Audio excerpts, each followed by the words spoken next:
Well, I think the big question this year is, will we survive? Well, we finally lost the GoPro. Got regulations changes coming. We got price of fuel through the roof. All our costs are through the roof. Everything's through the roof. How's crabbing been up here? Spotty. Took us a long time. We've been making videos, I guess, about 2 years now, roughly. And Branko was on the boat doing some cool, like, kind of stuff he does. And GoPro gets tangled around the line and pop, snaps off. We got one chance at Crisco swimming. That's long gone. Whoops, didn't realize it. One day we're catching hard crabs, one day we're catching lights. The next day they're going. Friday was such a bad day, like, horrible day. Everything was breaking. Huh?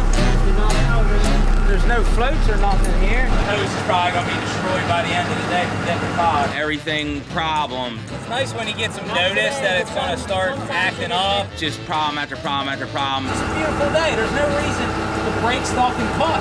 Losing money, I'm going backwards. I gotta make something out of something. I gotta make something out of nothing. There's nothing here, literally nothing.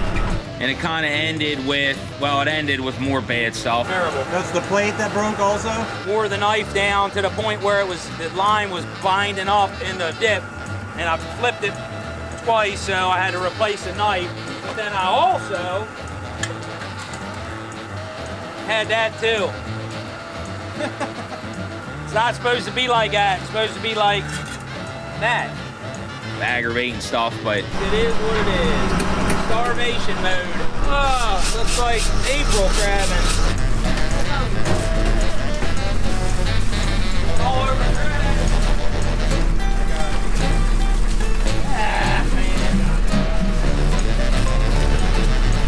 But as always, and in the words of Lukey, we're gonna keep on persevering and keep on keeping on, grinding it out. Look at that growth.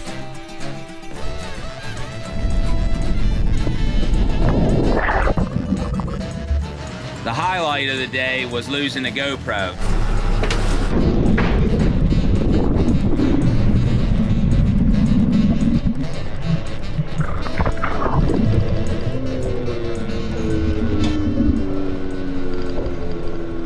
Like last time, too. That sucks. It's one I told you was gonna happen. Today is the day. Today is the day. If there's one thing I've seen in 21 seasons, it's that it always works out. Definitely been a different year this year, that's for sure. It's just a different year. Every year's different. Well, a little update on Lukey here. So far, so good. I did find him a friend, but sadly, he didn't make it either. So, I don't know. Lukey's a survivor so far. Hopefully he makes it. They came out yesterday with the regulation changes for recreational and commercial. One of the big differences between the commercial and the recreational starts July 1st, but the season doesn't close early. So their season goes all the way till December 15th instead of closing early November 30th like the commercial. Sold half a crab. Crabs on sale, discount, half price. Pretty cool. You get to see his face working. As you can see here, his tank's gotten really dirty. So I'm gonna put him back over with the fish. The fish tank is a lot cleaner. And I'm gonna have to build, I think, a sunshade on this side of the box here, because I think I'm getting too much light on this side in the morning, and it's warming that water up and it's making the algae grow. Basically the same problems we have in the bay. Commercial starts bushel limits on males in August and September, depending on the license size. Lets you know how many males you're allowed to catch in August and September. No bushel limits in July, October, or November. Season does close early. It closes November 30th. Flounder. Decent size flounder. Is that about as big as they get up here? That's probably the biggest one I've seen in a while. He's, man, his legs are like doubling in size overnight. It's pretty crazy. He's starting to get a nice little patina on him here. Getting dirty from being in that water. Female bushel limits are gonna be adjusted too. We already have limits, so depending on what license you have, they're reducing the female limits also. But the big change is the males. That's certainly gonna affect things, especially guys with one license. If you only have one license, You're allowed 1 limit of crabs. If you have 2 licenses, you can catch 2 limits.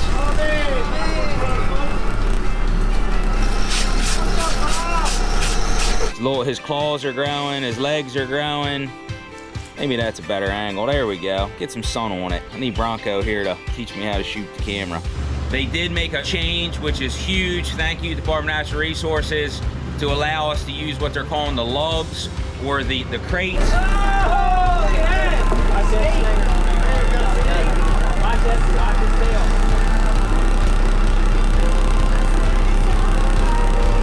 Skate. That's a southern stingray, or possibly a clear nose. One or the other. Pretty cool. It's like a female. It's got the little, that's a little tiny one. We usually catch them a little bigger than that. Got him some shrimp last night. Seemed like he enjoyed the shrimp.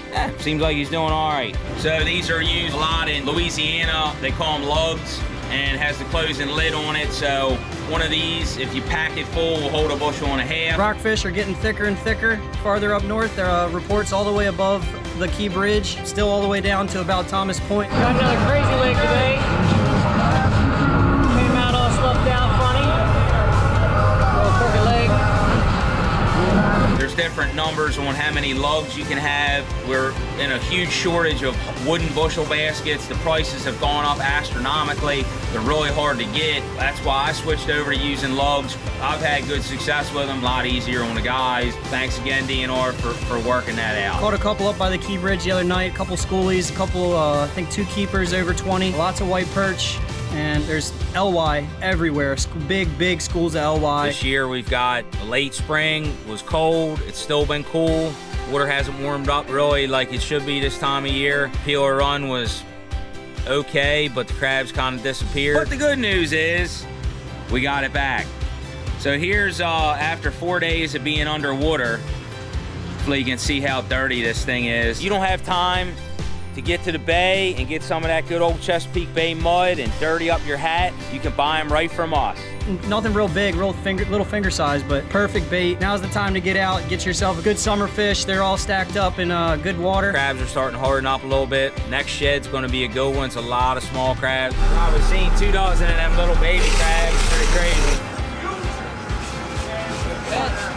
A lot of 4 1/2, 4 3/4, 5-inch crabs, 5 1/4. They're all gonna shed and be nice crabs, good hard crabs. Fortunately, when the GoPro got hooked, it actually snagged the line. I was gonna go fish it, but the day was so bad, I just said, to heck with it, it's gone. There's no way it's stuck on there. Now, 4 days later, we come back, and sure enough, it's wedged on the line. So we got the camera back. Official crabber hats. Check them out. Now, I'm just kidding, just joking. Hey, check out, we still got shirts, we still got some hats, stores open, American made. Whoa, that was close. Fair bit of doublers still. A lot of the big males, I think, are still doubled up chasing females, so that's part of why we're not seeing a lot of big crabs. A lot of crabs seem like they're in the rivers. I've heard reports all the way into the backs of rivers. Lots of crabs, they're just inside where we don't get them. We can't crab in the rivers with crab pots. We can only crab in the bay. So when they're in the rivers, the only way to get them is with trout line. I just looked at the SD card for the for the GoPro that was underwater for 4 days. There's at least like 3 or 4 or 5 different spots that are on there, and there's this noise. I think it's a spot like making that like croaking noise or whatever. It's pretty wild.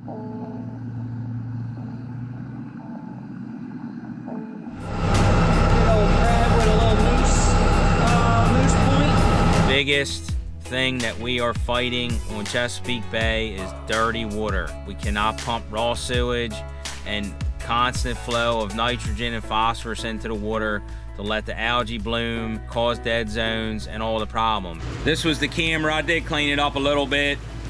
Had a bunch of dirt and everything on it.